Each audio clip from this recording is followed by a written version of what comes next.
నమస్తే welcome to AP war Telugu Desam party అధినేత చంద్రబాబు ఇంటికి జనసేన అధినేత పవన్ కళ్యాణ్ వెళ్లారు. వీరిద్దరూ రాష్ట్రంలోని తాజా రాజకీయ పరిస్థితులపై చర్చించారు. ముఖ్యంగా పవన్ కళ్యాణ్ తొలి జాబితాలో 5 సీట్లకు మాత్రమే అభ్యర్థులను ప్రకటించారు. మిగిలిన 19 సీట్లకు సంబంధించిన అభ్యర్థుల ప్రకటన, అక్కడ ఎదురవ్వబోయే ఇబ్బందులు వంటివి చర్చించినట్టు తెలుస్తోంది. జనసేన అడిగిన స్థానాలు, వాటిలో తెలుగుదేశానికి ఉన్న ఇబ్బందులపైన ఇరువురు నేతలు మాట్లాడుకున్నట్లు సమాచారం. జనసేనకు ఇవ్వాల్సిన 19 స్థానాల్లో సుమారు 6-7 స్థానాల్లో టీడీపీకి బలమైన అభ్యర్థులు ఉన్నట్టు చెబుతున్నారు. ఆయా స్థానాల్లోనే జనసేనకు బలమైన నేతలు ఉండడంతో ఇరు పార్టీల అగ్రనేతలు వీటిపై సమాలోచనలు చేసినట్లు తెలుస్తోంది.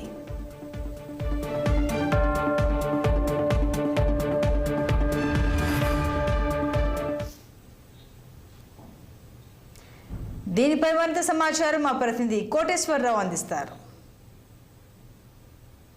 సార్వత్రిక ఎన్నికల్లో టీడీపీ జనసేన పొత్తుకు అంశం అయితే మరి ఖరారైంది. అంతేకాకుండా మొదటి జాబితా కూడా, ఈ ఉమ్మడి జాబితా కూడా టీడీపీ జనసేన ఇటీవలే విడుదల చేసిందని కూడా చెప్పుకోవచ్చు. అయితే రెండవ జాబితా విడుదలకు సంబంధించినటువంటి విడుదల చేసే అంశం అయితే ఇరువురు నేతలు కసరత్తు చేస్తూ ఉన్న పరిస్థితి కూడా చూస్తున్నాము. అయితే ముఖ్యంగా రెండవ జాబితాకు సంబంధించి చూస్తే జనసేన నుంచి దాదాపు 10 మంది అభ్యర్థులు ఖరారు చేసినట్టుగా సమాచారం ఉంటుంది. అంతేకాకుండా టీడీపీ నుంచి దాదాపు 25 నుంచి 30 స్థానాలకు అభ్యర్థులను ఖరారు చేసే అంశం కూడా పరిశీలన ఉందని కూడా చెప్పుకోవచ్చు.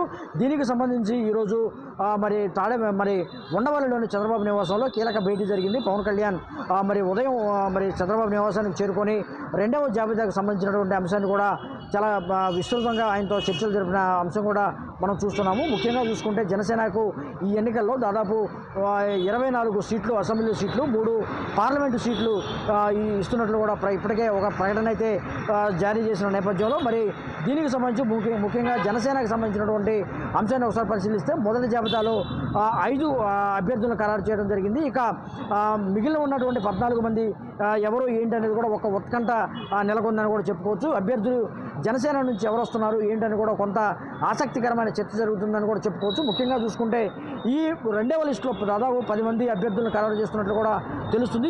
ఈ 10 మంది ఎవరుంటారు, ఏ స్థానాల్లో ప్రకటిస్తారని కూడా కొంత ఆసక్తికరంగా మారిందని కూడా చెప్పుకోవచ్చు. ముఖ్యంగా జనసేన ఈ 10వ లిస్టులో, రెండవ లిస్టులో ముఖ్యంగా చూసుకుంటే Vijayawada west, Avanigadda, Razole, Narasapuram, Nidadavolu, Visakha south, Chirala, Tirupati, Guntur west, Chirala లేదా దర్శి స్థానాలను మరి ముఖ్యంగా రెండవ జాబితాలో వచ్చే అవకాశం ఉందని కూడా జనసేన శ్రేణులు చెప్తున్న పరిస్థితి కూడా చూస్తున్నాము. జనసేన ముఖ్యంగా ఏదైతే 10 స్థానాలు ఉన్నాయో ఈ 10 స్థానాల్లో ఖచ్చితంగా మరి ఇప్పటికే దాదాపుగా అభ్యర్థులు కూడా ఖరారైనట్లుగా తెలుస్తోంది.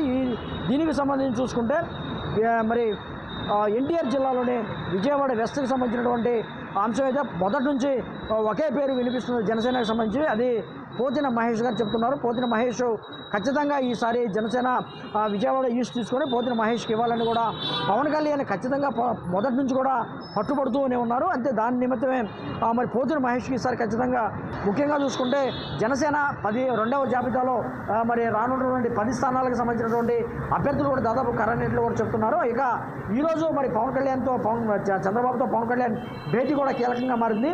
ఎవరెవరు అభ్యర్థులు ఉన్నారు ఏంటనేది కూడా త్వరలోనే ఇరువురు నేతలు మరో రెండవ జాబితా త్వరలోనే రిలీజ్ అవుతే చేసే అవకాశం ఉందని కూడా చెప్తున్నారు.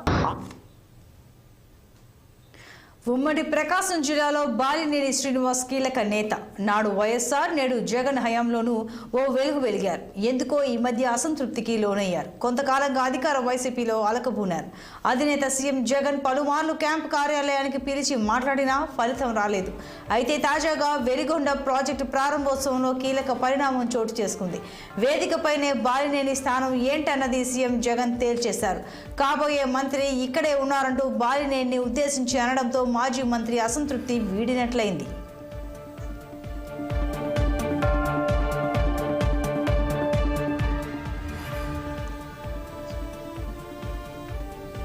సొంత జిల్లాలో తనకు ప్రాధాన్యత లేదని పలుమార్లు బహిరంగంగానే విమర్శించారు బాలినేని శ్రీనివాసరెడ్డి.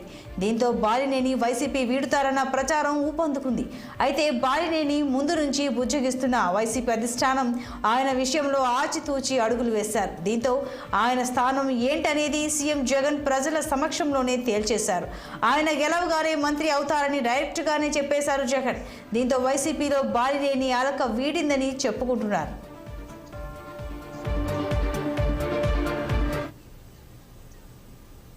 గిద్దలూరు సురేష్ అందరూ ఉన్నారు. మీ మంత్రి కూడా అక్కడే ఉన్నాడు, కాబోయే మంత్రి కూడా. మా నారాయణ ఉన్నాడు, నారాయణ అందరికన్నా నారాయణ కూడా ఉన్నాడు. శివ కూడా అక్కడే ఉన్నాడు. కూడా ఇక్కడే ఉన్నాడు.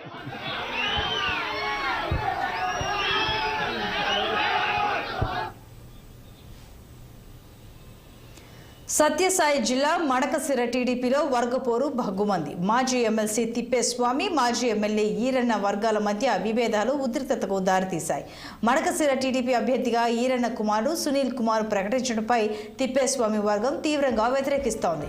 దీంతో సునీల్ కుమార్ వెంటనే మార్చాలని డిమాండ్ చేస్తూ చేపట్టిన ర్యాలీలో కార్యకర్త ఆత్మహత్య యత్నం చేయడం కలకలం రేపింది. తమ వర్గానికే టికెట్ కేటాయించాలని తిప్పేస్వామి ఇప్పటికే అధిష్టానానికి తెలియజేసినట్టు సమాచారం. దీంతో నియోజకవర్గంలో రెండు వర్గాల మధ్య ఉద్రిక్తత వాతావరణం నెలకొంది.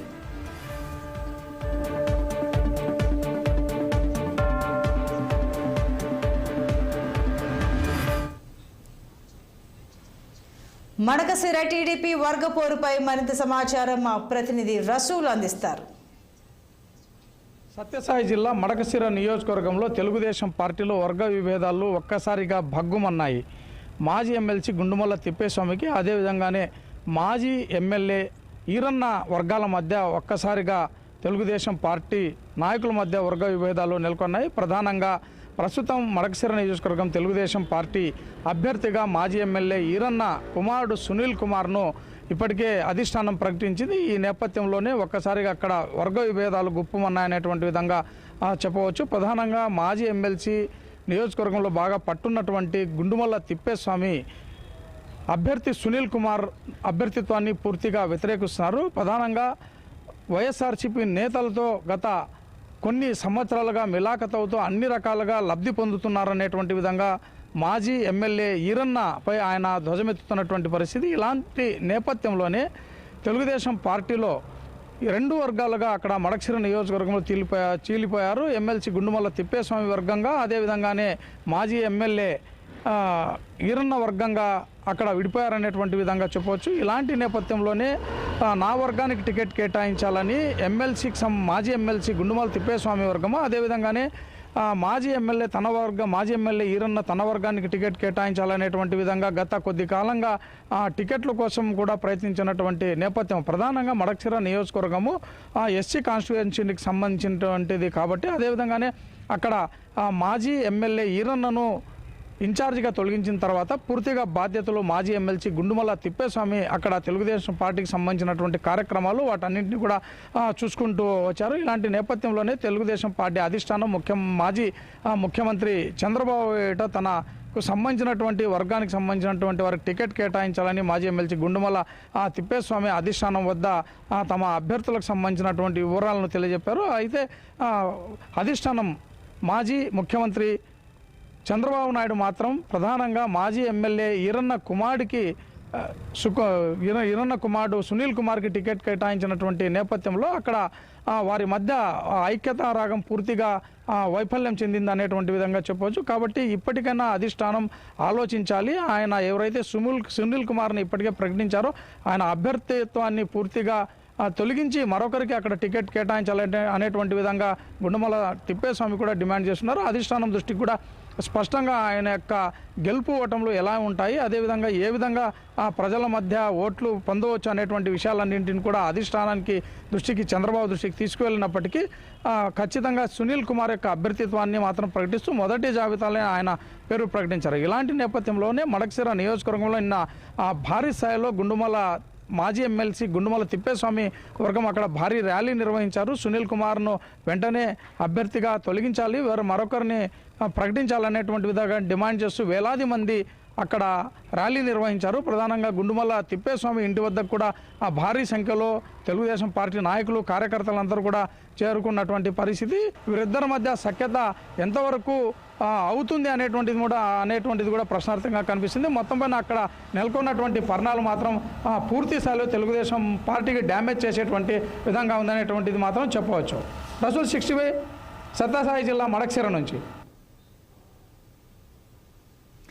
ఏపీలో ఎన్నికలు సమీపిస్తున్న తరుణంలో కాకినాడలో పార్టీ చేరికలు ముమ్మరంగా కొనసాగుతున్నాయి. చేరికల్లో భాగంగా కాపు ఉద్యమ నేత ముద్రగడ పద్మనాభం మిథున్ రెడ్డి ఆధ్వర్యంలో వైసీపీలో చేరనున్నట్లు సమాచారం. పోటీ చేసే అవకాశం తనకు లేకపోయినా పార్టీలో చేరేందుకు ముద్రగడ సుముఖంగా ఉన్నట్టు తెలుస్తోంది. పార్టీలో చేరుతున్నట్టు సీఎంకు మీరు చెప్పారా లేక సీఎం తన గురించి అడిగారా అంటూ మిథున్ రెడ్డిని ప్రశ్నించగా సీఎం అడగమన్నారని మిథున్ రెడ్డి తెలపడంతో తన చేరిక వాస్తవమే అంటూ 12వ తేదీన ముహూర్తం బాగుందంటూ ముద్రగడ పద్మనాభం తెలిపారు.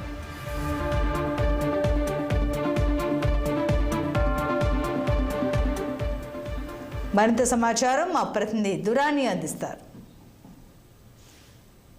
కాంగ్రెస్ పార్టీలో కాపు ఉద్యమ నేత ముద్రగడ పద్మనాభం చేరిక లాంఛనమే. ఎందుకంటే 12వ తేదీన ముద్రగడ పద్మనాభంను పార్టీలో చేర్చుకునేందుకు ప్రణాళిక సిద్ధం చేసినట్టుగా పార్టీ వర్గాల నుంచి అందుతుంది సమాచారం. ఈ విషయాన్ని నిన్న సాయంత్రం జక్కంపూడి గణేష్ అకస్మాత్తుగా ఆయన్ని ముద్రగడ పద్మనాభాన్ని కలవడం, రహస్య మంత్రాలను సాగించడంతో పాటు మిథున్ రెడ్డితో స్వయంగా ఫోన్లో మాట్లాడించారు. ఈ సందర్భంగా ముద్రగడ పద్మనాభం తనను జగన్మోహన్ రెడ్డి ఆహ్వానిస్తున్నారా లేకపోతే కేవలం లాంఛనంగా అడుగుతున్నారా అంటూ మిథున్ రెడ్డితో కన్ఫర్మ్ చేసుకునే ప్రయత్నం చేశారు. ఇందులో కోణంగా ముద్రగడ పద్మనాభం రాకను జగన్మోహన్ రెడ్డి స్వాగతిస్తున్నారని, పార్టీలో ప్రముఖ స్థానమే కల్పిస్తామని అనునయించే ప్రయత్నం చేశారు. ఇక్కడ దాకా కూడా పైకి కనిపించేదంతా ఇదే మాత్రం కనబడుతుంది విషయం. ఎందుకంటే ముద్రగడ పద్మనాభం పార్టీలోకి రావడానికి ఈ ఒక్క పాయింటే కనిపిస్తుంది. అయితే తెర వెనక మాత్రం జరిగిన తంతు పరిశీలిస్తే చాలా ఆశ్చర్యకరంగానే ఉంటుంది. ఎందుకంటే ముద్రగడ పద్మనాభాన్ని 3 పార్టీలు విస్మరించినాయి. అటేపు వైఎస్ఆర్ కాంగ్రెస్ కానీ, తెలుగుదేశం పార్టీ కానీ, జనసేన. తెలుగుదేశం పార్టీలో చేరేందుకు ఆయన అసలు ఏమాత్రం ఆసక్తి చూపలేదు. అది తెలుగుదేశాన్ని పక్కన తీసేస్తే కనుక వైఎస్ఆర్ కాంగ్రెస్లో చేరికకు తొలుత ఆసక్తి చూపారు. అయితే వైఎస్ఆర్ కాంగ్రెస్లో ఈ పార్టీలో చేరేందుకు సుముఖత చూపిన ఆ తర్వాత అనుకోని కారణాల వల్ల ముద్రగడ పద్మనాభాన్ని పక్కన పెట్టేశారు. ఆ తర్వాత జనశాఖ పవన్ కళ్యాణ్ లేఖ రాయడం, లేఖ తర్వాత పవన్ కళ్యాణ్ స్వయంగా వచ్చి ఆహ్వానిస్తారంటూ చెప్పడం, అయితే ఆ తర్వాత జరిగిన పరిణామాల క్రమంలో అది కూడా జరగకపోవడంతో ఆయన కినుకు వహించి ఇందులోనూ దూరకుండా గిమ్మున ఉండిపోయారు. అయితే 2 రోజుల క్రితం ఒక లేఖ రాశారు. ముద్రగడ పద్మనాభం తన లేఖ రాస్తూ తన వల్ల జనసేనకు ఎంతో ప్రయోజనకారిగా ఉంటుందని ఒకసారి ఆలోచించుకోమంటూ ఆ లేఖ ద్వారా సమాచారం చేశారు. అయినప్పటికీ జనసేన జెండా సభలో తెలుగుదేశం జనసేన కలిసిన పొత్తులో భాగంగా ఏర్పాటు చేసిన భారీ బహిరంగ సభలో పవన్ కళ్యాణ్ స్పష్టంగా తనకు ఎవరు సలహాలు ఇవ్వద్దని, ఏమైనా ఉంటే సహకరించమని చెప్పేసి చాలా గట్టిగానే చెప్పారు. ఈ క్రమంలో ఇంకా జనసేన తలుపులు మూసుకుపోయినాయి అనుకున్న తరుణంలో జనసేన ఏ విధంగా పార్టీని దెబ్బతీయాలి అని వైఎస్ఆర్ కాంగ్రెస్ పార్టీ మాత్రం చాలా బలంగా ఆలోచించింది. ఈ కోణంలోనే చేగొండి హరిరామజోగయ్య సుపుత్రుడిని పార్టీలోకి తీసుకున్నారు. చేగొండి సూర్యప్రకాష్ని వైఎస్ఆర్ కాంగ్రెస్లో తీసుకొని పార్టీ ఇక్కడ కేటాయించేందుకు ప్రయత్నాలు జరిగినాయి. అలాగే వంగవీటి రాధాను కూడా వైఎస్ఆర్ కాంగ్రెస్లో తీసుకురావాలన్న ప్రయత్నాలు చాలా గట్టిగానే చేశారు. ఇటువంటి క్రమంలో ఇది ముద్రగడ పద్మనాభాన్ని కూడా పార్టీలో తీసుకొస్తే ఏ విధంగా ఉంటుందనే వ్యూహం రచించారు. ఇది నాటి AP war. Keep watching 6 TV. సామాన్యుడి ఆరో ప్రాణం.